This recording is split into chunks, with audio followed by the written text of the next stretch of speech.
3 metros quadrados. Foi tudo que sobrou intacto do voo 8734 da Transcontinental. 3 metros quadrados de metal, plástico e fibra de vidro, que por alguma razão impossível de compreender, permaneceram estruturalmente íntegros, enquanto o resto da aeronave se desintegrava a 10.000 metros de altura. 3 metros quadrados que se tornaram minha improvável arca de salvação, o banheiro traseiro de um Boeing 767.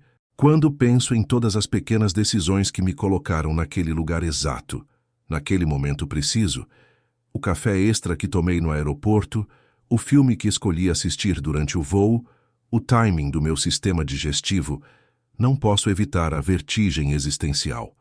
Se qualquer uma dessas variáveis tivesse sido ligeiramente diferente, eu estaria entre as 173 vidas perdidas naquela tarde de março.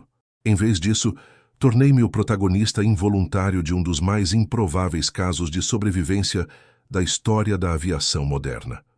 Antes de continuar esta história, quero pedir que você se inscreva no canal. Compartilhar relatos como este não é fácil, mas acredito que possam ajudar outras pessoas que enfrentam seus próprios traumas ou questionamentos sobre o acaso, o destino e o propósito da vida.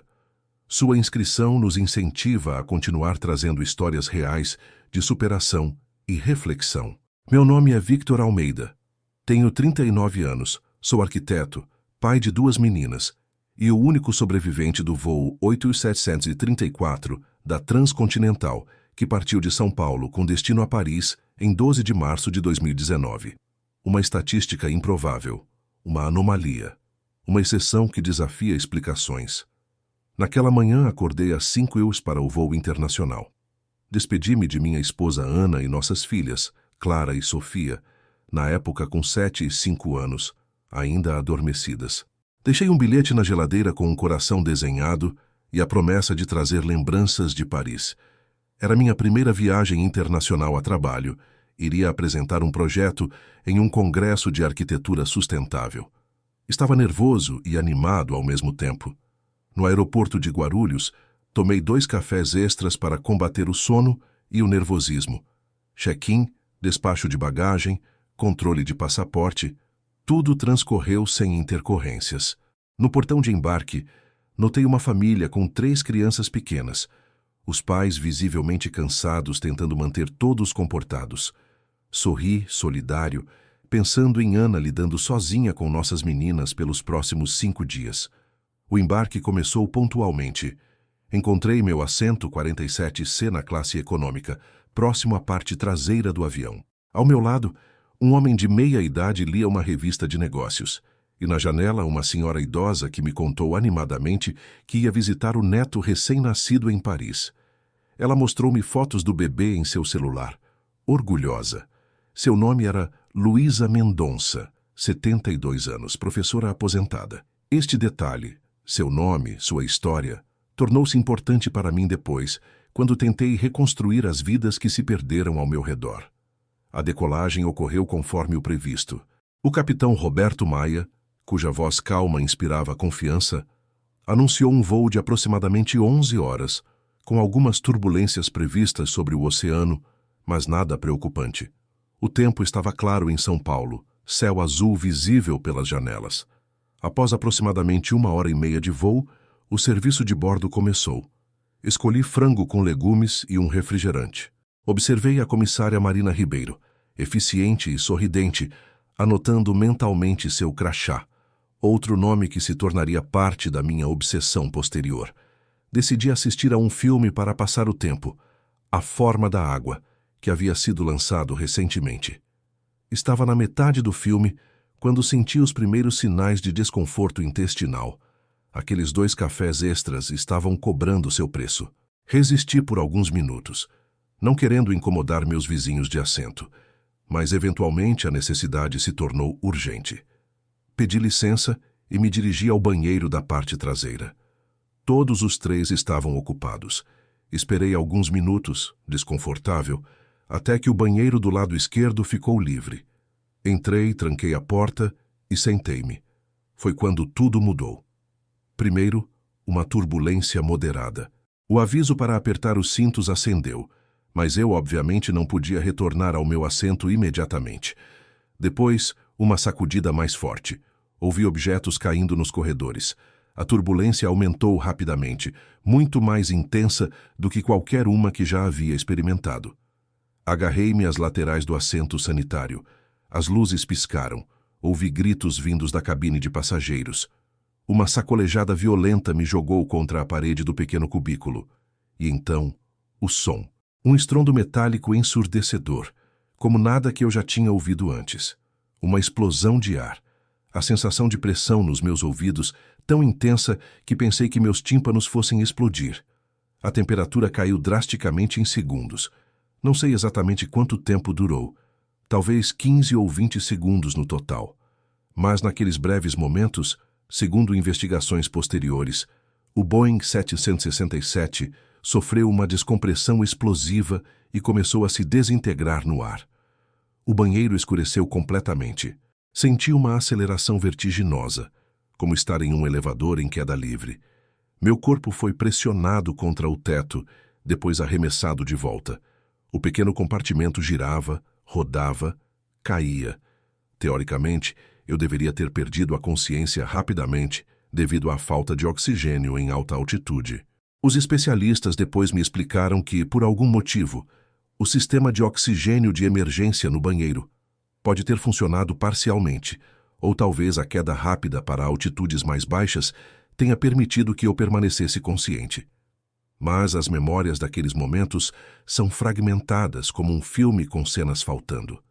Lembro-me de rezar, de pensar em Ana e nas meninas, de uma aceitação estranhamente calma de que iria morrer, de agarrar-me a qualquer superfície que pudesse encontrar no escuro, enquanto o mundo ao meu redor se desfazia. E então, o impacto. Uma série de colisões violentas. Fui jogado em todas as direções dentro do pequeno espaço. Minha cabeça atingiu algo duro. O mundo escureceu completamente. Se você está acompanhando esta história e ainda não se inscreveu no canal, por favor, faça isso agora. Relatos de sobrevivência como este podem oferecer perspectivas valiosas sobre trauma, resiliência e a busca por significado após experiências extremas. Não sei quanto tempo fiquei inconsciente. Quando abri os olhos, a primeira sensação foi confusão absoluta. Estava ainda dentro do banheiro do avião, mas ele estava deitado de lado. A porta havia sido arrancada. Luz natural entrava pela abertura, junto com uma brisa fria. Minha primeira percepção consciente foi a dor. Minha perna esquerda estava dobrada em um ângulo impossível, claramente quebrada. Meu braço direito não respondia aos comandos. Algo quente e viscoso escorria pelo meu rosto. Sangue de um corte profundo na testa. Socorro! Tentei gritar, mas saiu apenas um sussurro rouco. Minha garganta estava em chamas, provavelmente pela descompressão e pelo ar frio em alta altitude. Com dificuldade, arrastei-me para a abertura onde antes estava a porta. O que vi ao sair permanecerá para sempre gravado em minha memória. Estava em meio a uma clareira, em uma densa floresta. Árvores haviam sido derrubadas pelo impacto, criando um rastro de destruição. E ali, perfeitamente preservado como uma peça surrealista de arte moderna, estava o banheiro da aeronave. Arrancado do corpo principal do avião, mas praticamente intacto. Ao redor, alguns destroços menores. Pedaços de metal retorcido, fragmentos do que antes eram assentos, objetos pessoais espalhados, mas nenhum sinal da aeronave principal, nenhum sinal de outros sobreviventes. Chamei repetidamente, minha voz gradualmente recuperando alguma força. Apenas o eco e o ocasional canto de pássaros respondiam. A realidade começou a se formar em minha mente confusa. Estava sozinho. O avião havia se desintegrado no ar. E por algum milagre da física, da engenharia ou do puro acaso, o compartimento onde eu estava havia sobrevivido à queda como uma unidade independente. Mais tarde, os investigadores explicariam que o banheiro, sendo uma estrutura modular, com reforços adicionais para suportar vibrações e manter privacidade acústica, possuía integridade estrutural superior à maioria das outras seções da aeronave. Quando o avião começou a se desintegrar, este módulo se separou como uma unidade completa. Sua forma compacta e relativamente aerodinâmica permitiu uma queda menos catastrófica, e a densa vegetação da floresta ajudou a amortecer o impacto final. Mas naquele momento, eu não sabia de nada disso. Sabia apenas que estava gravemente ferido, sozinho, no meio do que parecia ser uma floresta remota. Não fazia ideia de onde estava geograficamente, ou se alguém sequer sabia que eu havia sobrevivido. O Boeing 767 havia partido de São Paulo com destino a Paris, então poderia estar em qualquer lugar sobre o Oceano Atlântico ou, com sorte, ainda sobre território brasileiro ou da Guiana Francesa. Meu relógio havia quebrado no impacto, então não tinha noção de quanto tempo havia se passado desde o acidente. Meus ferimentos eram sérios, mas não imediatamente fatais. A perna quebrada era a lesão mais visível, com o osso quase perfurando a pele. O braço direito parecia deslocado no ombro. O corte na testa sangrava profusamente, como ferimentos na cabeça costumam fazer. Sentia dores agudas nas costelas ao respirar, sugerindo fraturas. Mas estava vivo e consciente. Um milagre por si só. Usando a pouca força que tinha, arrastei-me de volta para o banheiro. A pequena pia ainda estava parcialmente funcional, permitindo-me beber algumas gotas de água e limpar um pouco o sangue do rosto. No pequeno armário sob a pia, encontrei alguns papéis toalha e sabonete líquido. Usei os papéis para fazer um curativo improvisado na cabeça. Eu sabia que precisava de ajuda médica urgente, mas também sabia que teria que sobreviver por conta própria até o resgate chegar, se chegasse. Graças a um breve período como escoteiro na adolescência e alguns programas de sobrevivência que assistia ocasionalmente na TV, tinha conhecimentos rudimentares sobre primeiros socorros e sobrevivência na selva. O primeiro passo era estabilizar meus ferimentos.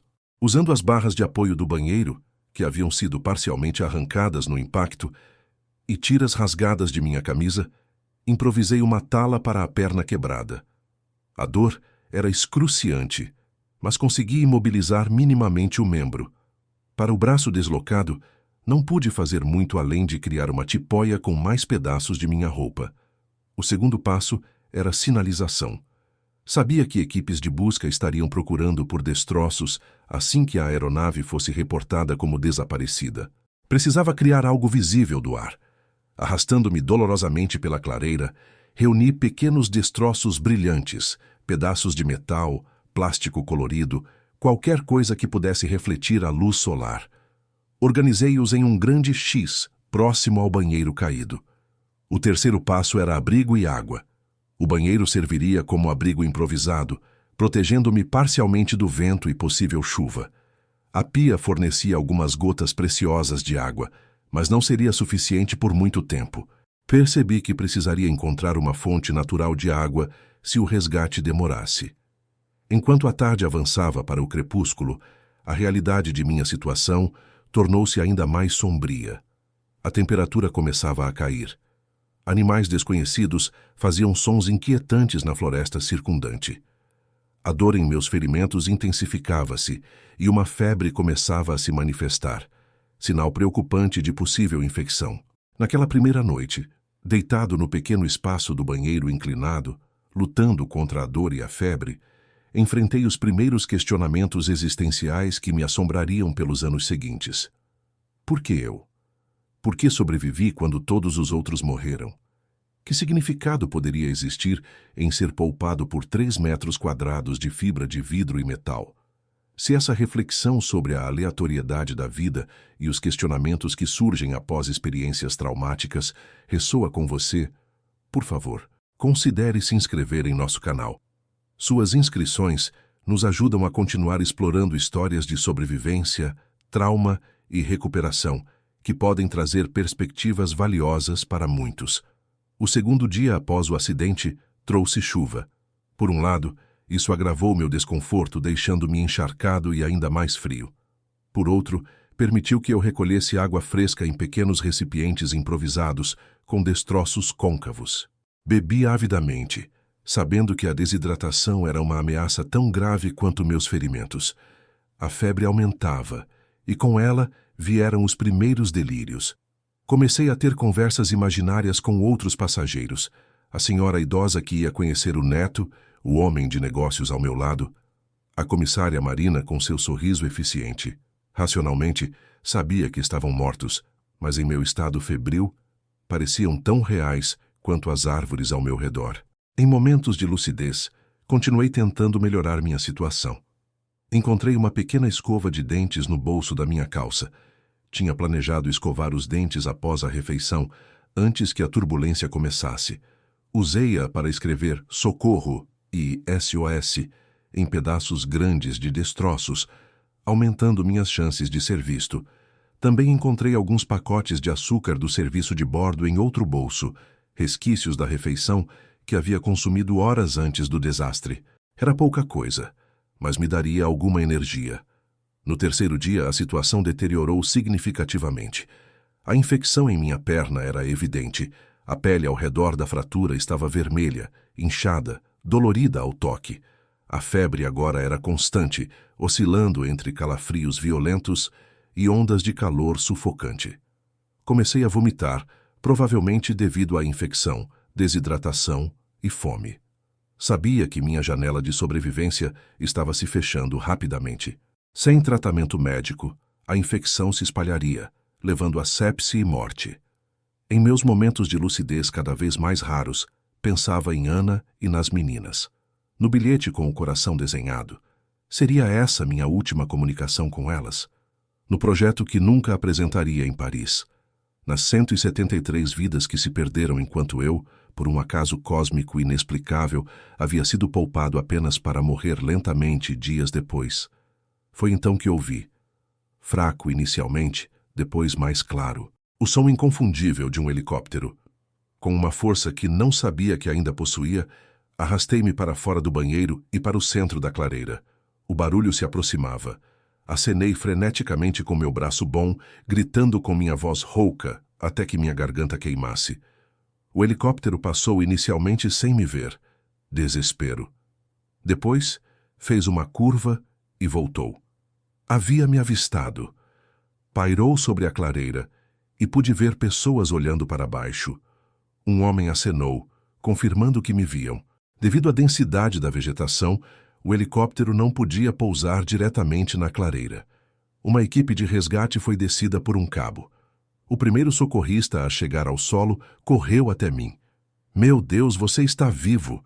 disse ele, claramente chocado. "Qual é o seu nome?" "Victor Almeida", respondi, minha voz quase inaudível. "Voo 8734. "Sabemos", respondeu ele, já verificando meus sinais vitais. "Estamos procurando por sobreviventes há 2 dias. Você é o primeiro que encontramos." Algo em seu tom me fez perguntar. "Único?" Ele hesitou, depois assentiu gravemente. "Até agora, sim." Enquanto a equipe me estabilizava para o transporte, preparando-me para ser içado até o helicóptero, absorvi aquela informação. O único sobrevivente. Toda a aeronave, 173 pessoas perdidas, exceto eu protegido por 3 metros quadrados de metal e plástico, um compartimento de banheiro que se tornou involuntariamente meu casulo de sobrevivência. O resgate marcou o fim da minha provação física, mas apenas o início da jornada psicológica e existencial que se seguiria. Fui levado para um hospital em Manaus. Descobri então que havia caído na floresta amazônica, a aeronave tendo se desintegrado sobre o extremo norte do Brasil, muito antes de alcançar o Atlântico. Meus ferimentos eram graves, mas tratáveis. A perna quebrada em 3 lugares exigiu 2 cirurgias e, posteriormente, uma haste de metal. O ombro deslocado foi reposicionado. As costelas fraturadas, 4, como revelaram os exames, precisariam apenas de tempo para curar. O corte na cabeça recebeu 17 pontos. A infecção na perna respondeu aos antibióticos intravenosos, embora tenha sido por pouco, segundo os médicos, mais 1 ou 2 dias na floresta. E teria sido tarde demais. Ana chegou no dia seguinte devastada e aliviada ao mesmo tempo. Nosso reencontro foi uma mistura de lágrimas, abraços cuidadosos devido aos meus ferimentos, e a estranha sensação de ter estado à beira da morte e retornado. Ela havia dito às meninas apenas que papai havia sofrido um acidente, mas estava sendo cuidado por médicos. A compreensão completa do desastre seria muito para crianças pequenas. Se você está acompanhando esta jornada de sobrevivência e recuperação, por favor, inscreva-se no canal. Histórias como esta nos lembram da fragilidade da vida, mas também da incrível resiliência humana diante das circunstâncias mais devastadoras. Enquanto me recuperava fisicamente no hospital, o mundo exterior processava a magnitude da tragédia. O voo 8734 tornou-se manchete internacional, não apenas pelo desastre em si, mas pela história do único sobrevivente, o Homem do Banheiro, como a imprensa começou a me chamar. Jornalistas acampavam fora do hospital, desesperados por uma entrevista. Especialistas em aviação debatiam nas TVs como o compartimento do banheiro poderia ter sobrevivido intacto. Teóricos da conspiração criavam narrativas absurdas online. Líderes religiosos proclamavam minha sobrevivência como um milagre divino. Eu observava tudo isso à distância, protegido pela equipe do Hospital Ipurana, que ferozmente mantinha a imprensa afastada. Eu não estava pronto para falar, para ser transformado em uma curiosidade pública ou um símbolo. Estava apenas começando a processar o trauma, a realidade de ser o único sobrevivente de 173. A culpa do sobrevivente, que já começava a se manifestar. Quando os investigadores da CENIPA, Centro de Investigação e Prevenção de Acidentes Aeronáuticos, vieram me entrevistar, pude finalmente obter algumas respostas técnicas sobre o que havia acontecido. A aeronave havia sofrido uma falha estrutural catastrófica, possivelmente iniciada por uma microtrinca na fuselagem que se expandiu rapidamente quando exposta a ciclos repetidos de pressurização e despressurização. Esta trinca, localizada na seção central da aeronave, provocou uma descompressão explosiva a 10.000 metros de altitude, rasgando o avião ao meio. A parte dianteira da aeronave, incluindo a cabine de comando, separou-se completamente e caiu em uma área remota. A seção central desintegrou-se no ar, espalhando destroços por dezenas de quilômetros. A parte traseira inicialmente permaneceu parcialmente intacta, antes de também se fragmentar, exceto pelo compartimento do banheiro, que se separou como uma unidade completa. É um caso sem precedentes na aviação comercial moderna, explicou um dos investigadores, claramente fascinado pelo aspecto técnico mesmo em meio à tragédia. A combinação específica de fatores que permitiu que aquele compartimento sobrevivesse é praticamente impossível de replicar. A estrutura reforçada do banheiro, sua localização exata no momento da desintegração, o ângulo de separação, a trajetória de queda, a área de impacto, cada elemento teve que ser precisamente perfeito para criar esse resultado. Em outras palavras, pura sorte, ou destino, ou milagre, dependendo de sua perspectiva. 2 semanas após o resgate, recebi alta do hospital em Manaus e fui transferido para São Paulo para continuar a recuperação e reabilitação. Voltei para casa em uma cadeira de rodas, ainda incapaz de andar devido à perna quebrada, o braço em uma tipóia, cicatrizes visíveis e invisíveis marcando meu corpo e mente. O reencontro com minhas filhas foi emocionante e difícil. Elas estavam felizes por me ver, mas assustadas com minha aparência, confusas sobre por que papai não podia andar ou abraçá-las apropriadamente. Sofia, a mais nova, perguntou inocentemente: "O avião quebrou porque você fez xixi no lugar errado, papai?" Foi a primeira vez que ri desde o acidente, um riso misturado com lágrimas, pela simplicidade da lógica infantil e pela complexidade da verdade que um dia teria que explicar a elas. A recuperação física progrediu conforme esperado. Meses de fisioterapia, exercícios dolorosos, pequenas vitórias como dar os primeiros passos com muletas, depois com uma bengala, finalmente sozinho. A haste de metal na perna causaria desconforto para sempre, especialmente em dias frios ou chuvosos, um lembrete constante do que havia sobrevivido. Mas a recuperação psicológica era um caminho muito mais tortuoso e imprevisível. Os pesadelos começaram quase imediatamente. Sonhos vívidos onde eu sentia o avião se partindo, Ouvia gritos que, na realidade, jamais ouvi por estar trancado no banheiro. Via rostos de pessoas que nunca conheci realmente, mas que haviam morrido enquanto eu sobrevivia. O transtorno de estresse pós-traumático, TEPT, manifestava-se de maneiras inesperadas. Sons altos me faziam entrar em pânico. Espaços pequenos, como elevadores ou, ironicamente, banheiros, desencadeavam ataques de ansiedade. A visão de aviões no céu me fazia tremer incontrolavelmente. E havia a culpa, sempre a culpa. Por que eu? Por que sobrevivi quando pais, mães, filhos, irmãos, pessoas com vidas e sonhos e amores, morreram? Que direito tinha eu de continuar aqui? Iniciei terapia intensiva 2 vezes por semana. Minha terapeuta, torta. Cláudia, especializada em trauma, introduziu-me ao conceito formal de síndrome do sobrevivente. O complexo de sentimentos e pensamentos que aflige aqueles que sobrevivem a tragédias quando outros não o fazem. É uma resposta natural e até esperada, explicou ela. O cérebro humano busca padrões, razões, lógica. Quando confrontado com algo tão aleatório e estatisticamente improvável como sua sobrevivência, tenta preencher as lacunas. Muitas vezes, a culpa surge como uma tentativa de criar ordem no caos, de assumir algum controle sobre o incontrolável. As palavras faziam sentido intelectualmente, mas emocionalmente, a culpa persistia. Especialmente quando comecei a aprender sobre quem eram as 173 pessoas que haviam perdido suas vidas. Cerca de 1 mês após voltar para casa, tomei uma decisão que muitos, incluindo Ana, consideraram perturbadora, mas que sentia ser necessária para meu processo de cura. Comecei a pesquisar cada uma das vítimas. Queria conhecê-las, saber quem eram, o que haviam perdido, quem haviam deixado para trás. Sentia que devia isso a elas. Lembrar-me delas como pessoas reais, não apenas como um número em um relatório de acidente. Criei um arquivo no computador. Comecei com os nomes que conhecia diretamente. Luísa Mendonça, a senhora idosa que ia conhecer o neto. Marina Ribeiro, a comissária que havia servido minha refeição. O comandante Roberto Maia. Gradualmente, expandi para os outros passageiros e tripulantes, pesquisando online, lendo obituários, às vezes até encontrando perfis de mídia social. Paulo Silveira, 42 anos, executivo, viajando a trabalho, deixou esposa e 3 filhos.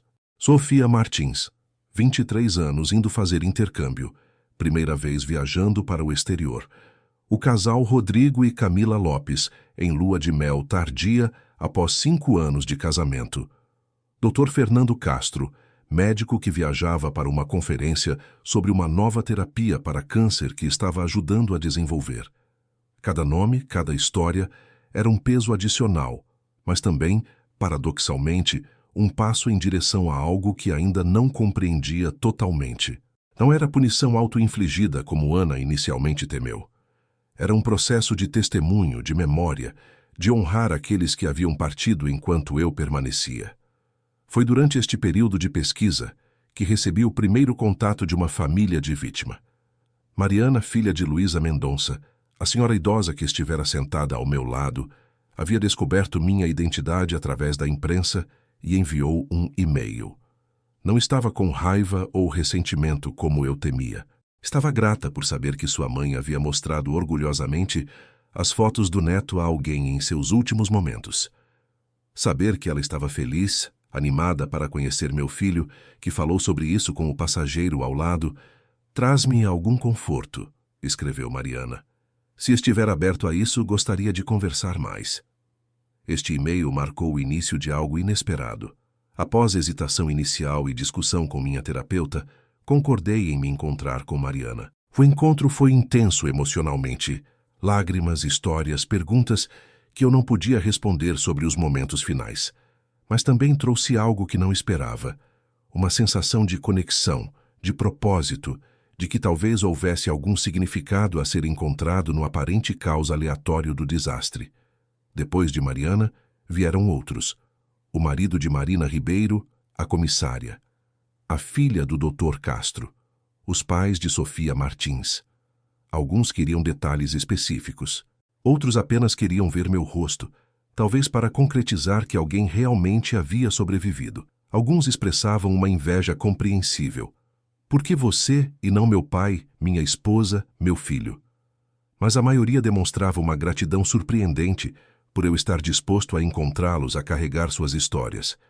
Se estes relatos sobre conexão humana e busca por significado após tragédias estão ressoando com você, considere se inscrever no canal.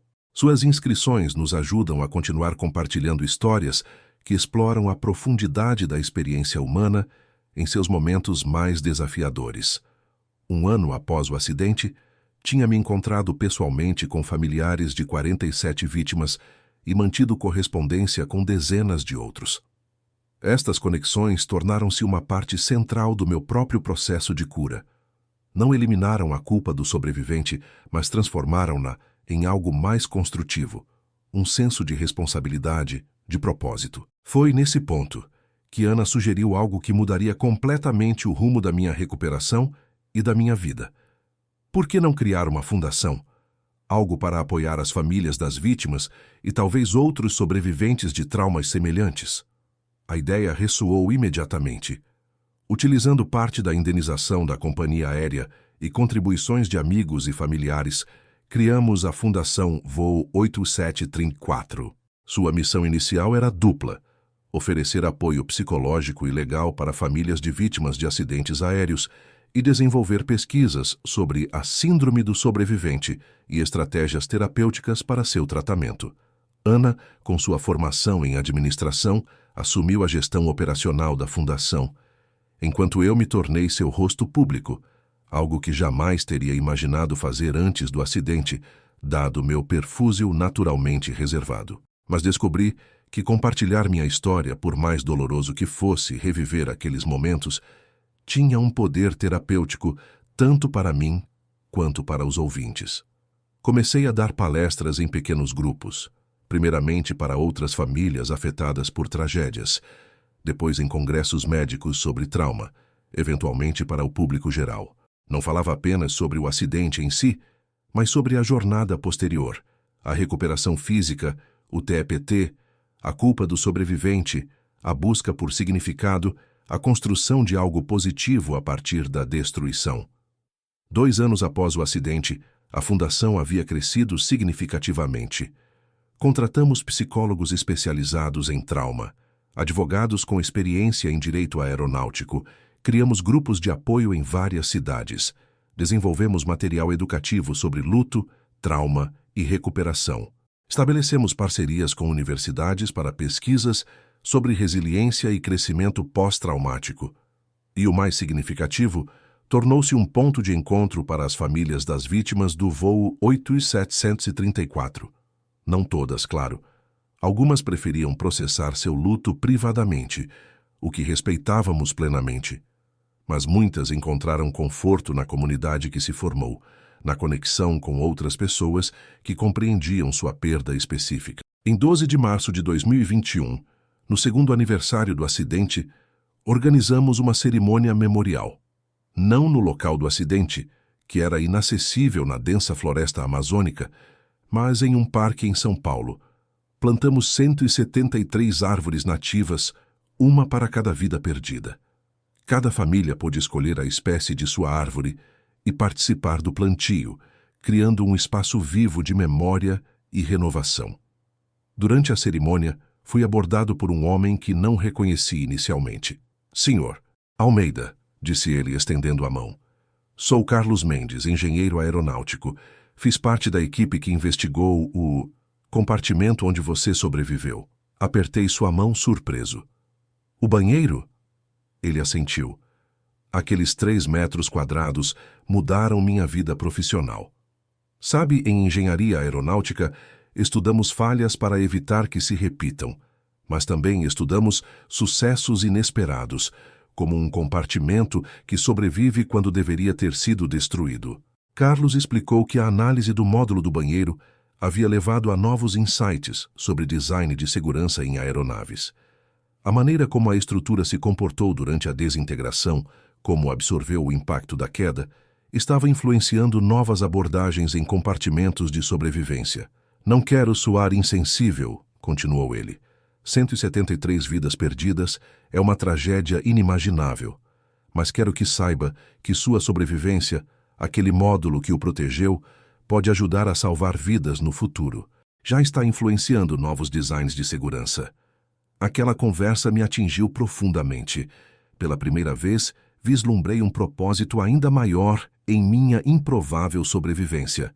Não apenas no trabalho da Fundação com famílias e outros sobreviventes, mas em como o próprio evento físico, aqueles 3 metros quadrados que me protegeram, poderia prevenir futuras tragédias.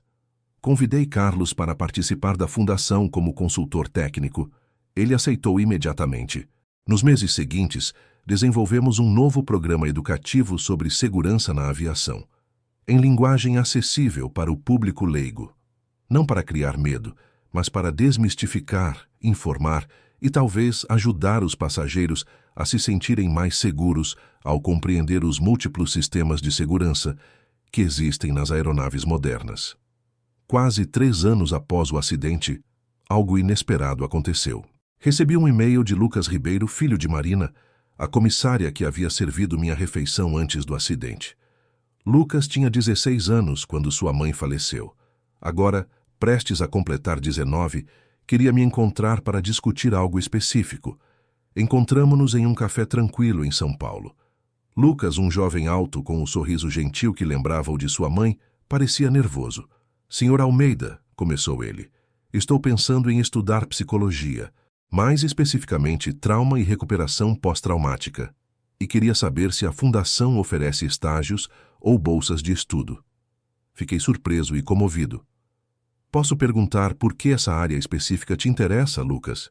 "Depois que perdi minha mãe", explicou ele, "passei por muita terapia. Foi o que me salvou realmente. E percebi que quero fazer o mesmo por outras pessoas.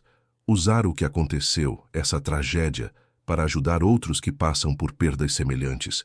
Naquele momento, senti algo que raramente havia experimentado desde o acidente. Uma sensação pura e simples de que algo estava certo no universo. Que talvez houvesse padrões em meio ao caos, significado em meio à aleatoriedade. Que a perda devastadora daquele jovem o estava direcionando para um caminho onde poderia transformar sua dor em ajuda para outros.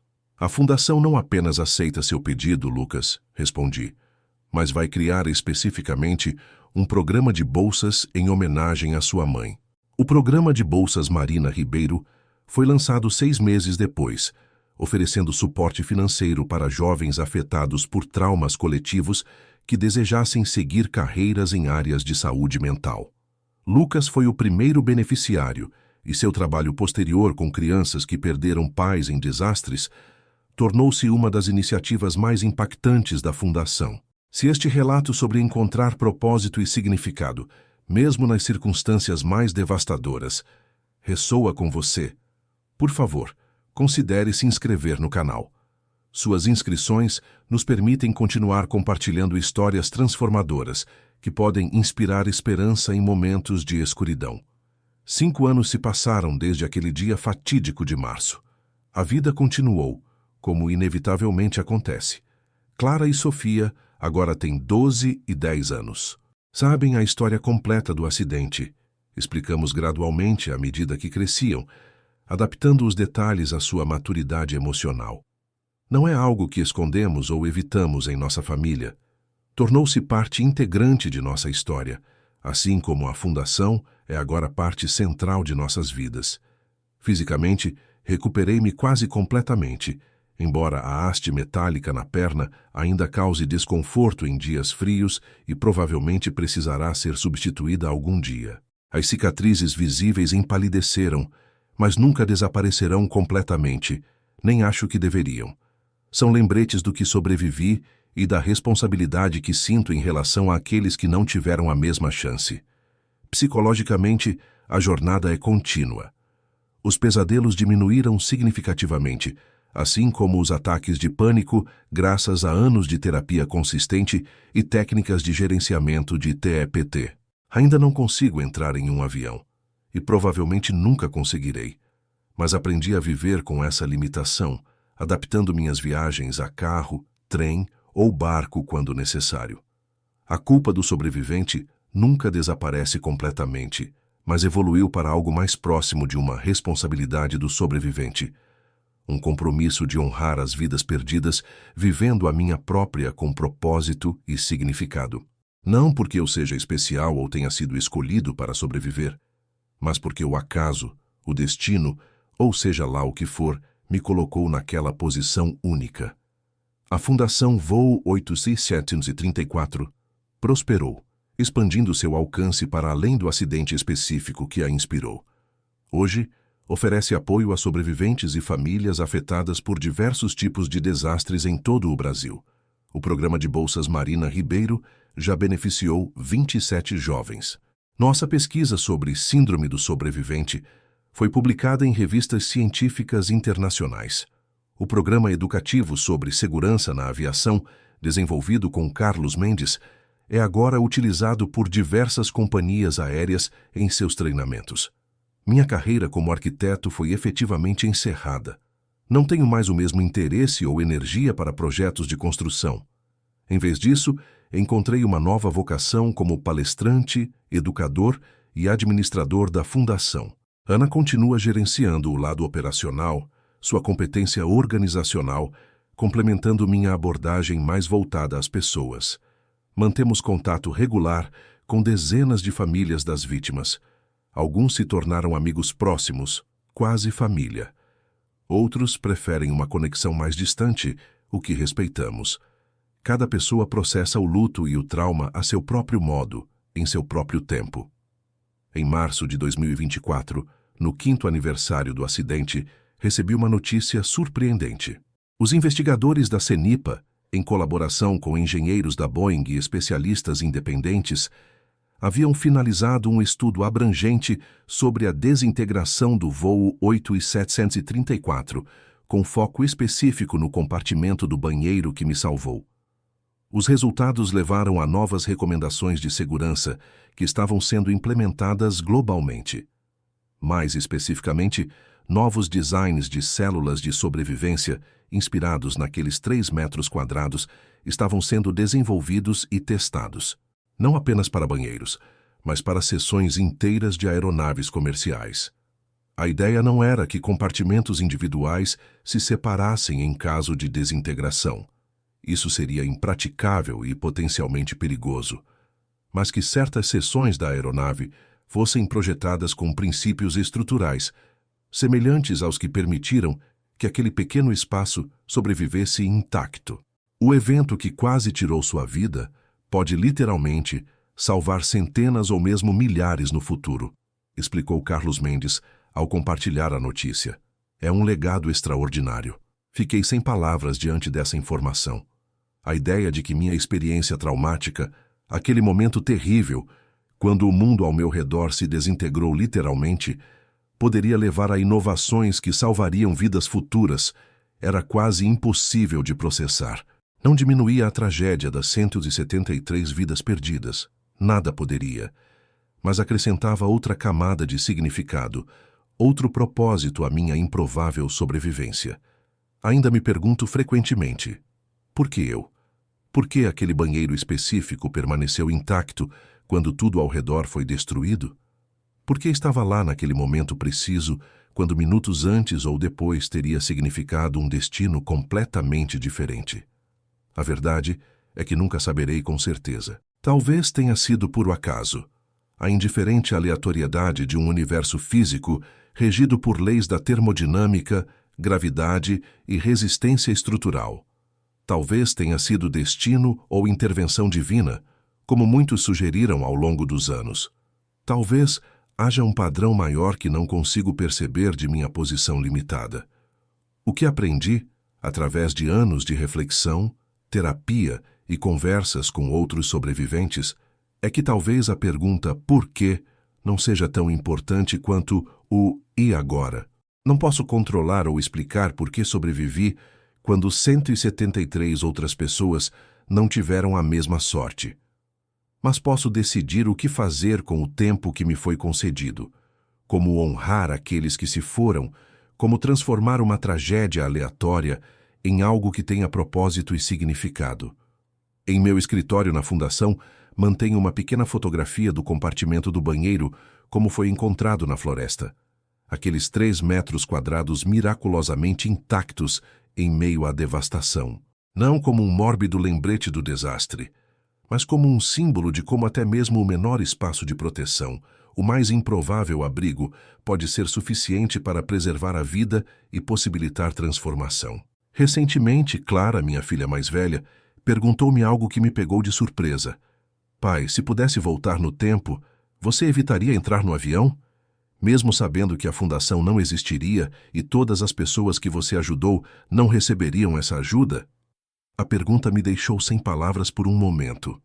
É o tipo de questão filosófica complexa que as crianças por vezes formulam com uma clareza desconcertante. Honestamente, Clara, respondi finalmente, acho que sim.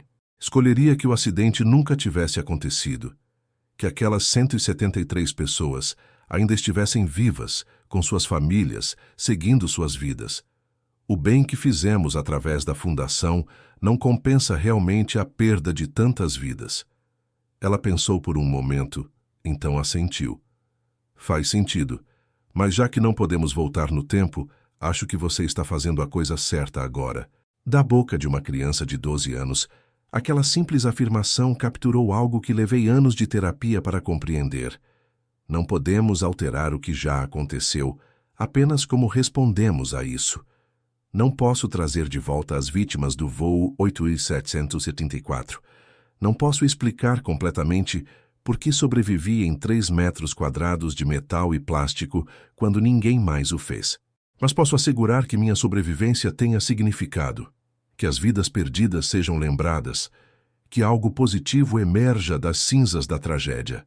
Se algo nesta história ressoou com você, se a jornada de encontrar propósito mesmo nos eventos mais devastadores tocou algum aspecto de sua própria experiência, por favor, considere se inscrever em nosso canal. Compartilhar estas histórias pode oferecer perspectivas, conforto e talvez até orientação para aqueles que enfrentam seus próprios desafios aparentemente insuperáveis. 6 anos se passaram desde o acidente.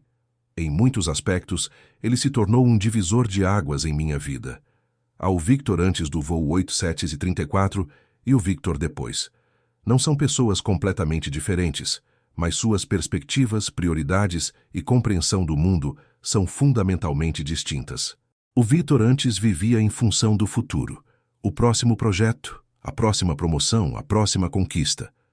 O Victor depois entende visceralmente a fragilidade da vida, a importância do agora, o valor infinito de um simples café da manhã com a família, sem checar e-mails ou pensar no trabalho. O Victor antes acreditava ter controle sobre sua vida através de planejamento meticuloso e trabalho árduo. O Victor depois compreende quão ilusório esse controle realmente é. Como 3 metros quadrados de espaço aleatório podem fazer a diferença entre vida e morte, como momentos banais, um café extra, um filme escolhido, uma necessidade fisiológica, podem alterar completamente o curso de uma existência. Ainda tenho momentos difíceis, dias em que a culpa ressurge com força renovada, noites em que os pesadelos retornam, mas também tenho uma clareza que não possuía antes, sobre o que realmente importa, sobre como quero viver o tempo que me resta, sobre o legado que espero deixar. Minha história é simultaneamente única e universal, única nos detalhes específicos. Quantas pessoas podem dizer que sobreviveram como o único passageiro de um voo comercial porque estavam no banheiro durante uma desintegração a 10,000 metros, mas universal em seus temas fundamentais: trauma, perda, culpa, busca por significado, crescimento, propósito, renovação. Nenhum de nós pode controlar completamente o que acontece em nossas vidas. Podemos seguir todas as regras, tomar todas as precauções, fazer tudo certo, e ainda assim encontrar nosso mundo literalmente desmoronando ao nosso redor em questão de segundos. A diferença está em como escolhemos responder, como navegamos pelas ruínas, o que construímos a partir dos escombros. Para mim, a resposta foi a fundação, o trabalho com famílias e sobreviventes, a participação na pesquisa sobre segurança que pode salvar vidas futuras. Para outros, será algo completamente diferente. Não existe um caminho único para integrar trauma e perda, para encontrar significado em meio ao caos aparentemente aleatório da vida. O que sei com certeza é que não estamos sozinhos nessa jornada. Mesmo nos momentos mais isolados, como aqueles 3 dias sozinho na floresta amazônica, ferido e delirante, estamos conectados através de nossa humanidade compartilhada, nossa capacidade de sofrer e curar, nossa habilidade de encontrar propósito mesmo nas circunstâncias mais devastadoras. Quando olho para aquela foto do compartimento do banheiro em meu escritório, não vejo apenas o espaço físico que inexplicavelmente salvou minha vida. Vejo um lembrete de que, às vezes, a proteção de que precisamos pode vir dos lugares mais improváveis. Que mesmo os espaços mais pequenos e aparentemente insignificantes podem conter possibilidades de sobrevivência e transformação. Que nenhum de nós sabe realmente quais momentos, decisões ou espaços em nossas vidas podem ser aqueles que nos salvam, ou que nos permitem salvar outros. É essa a lição final que gostaria de compartilhar. Esteja aberto às possibilidades improváveis, aos pequenos milagres cotidianos, aos 3 metros quadrados inesperados que podem, por razões que talvez nunca compreendamos completamente, ser exatamente o que precisamos no momento mais crítico.